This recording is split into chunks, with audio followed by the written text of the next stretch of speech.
Yeah, so Logan was right, and that's the first question I'm going to put to you, Mark.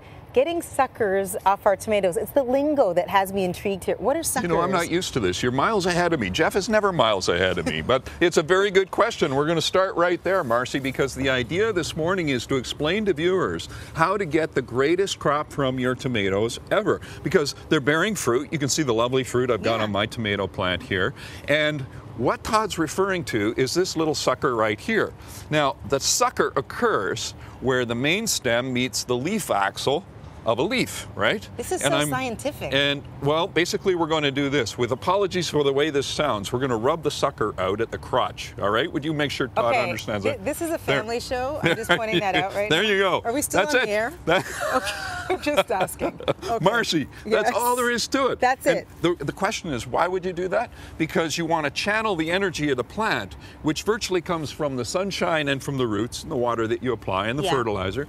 And the more that goes into fruit production of that energy, the more fruit you're going to get, the better quality fruit you're going to get. So you rub the suckers out. You rub the suckers out. Right, but that's not all there is to it. What else should we know? You also want to fertilize. So what I'm using here is a water-soluble 20-20-20. And I would use this once every, say, 2 weeks. I just take some of that, I put it in there. Then you just put it in water. Water goes on the plant every 2 weeks for the balance of the season. Or if you're an organic and you're a gardener, you want to do this organically, naturally, then just use bone meal. Every 2 weeks, you sprinkle? That one every month. This one every 2 weeks. So 2 weeks for this, the organic one every month. Right, but we're not finished, because the public enemy #1 with tomatoes is early and late blight. What's really that? Are, because they're two different things, but they're both blights. Right? Okay. And blight is brought on by cool, damp weather, which may occur in August, and if it does, you're going to get blight, unless you've prevented it by using Bordeaux. So the idea is... See, I think Bordeaux wine. What is this? What is this? B-O-R-D-O. I think it's spelled a little bit differently. I don't know where the name came from, but it's basically copper spray. And once again, this is not a chemical. This is not a synthetic.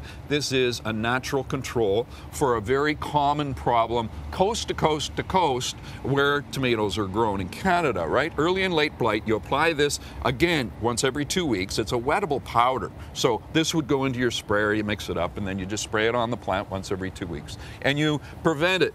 You prevent blight, that is. And the other thing you want to do is remove stuff like that. You see that yellow leaf? Yeah, not good. Right? It's not helping us. So that's going to go. And you know what else? Don't go away. This. Not going anywhere. So a you know steak. what that is? That I know is a steak. Right. One right. This is a spiral steak, Marcy. A spiral steak would go in next to the plant, and you would take it and you would give it a twist. And you can do this with a coffee in one hand, or some other drink if you prefer. And the other hand is you're just giving a little twist. So you don't have to tie it. You don't have to tie. You're brilliant, saving the world one tomato at a time.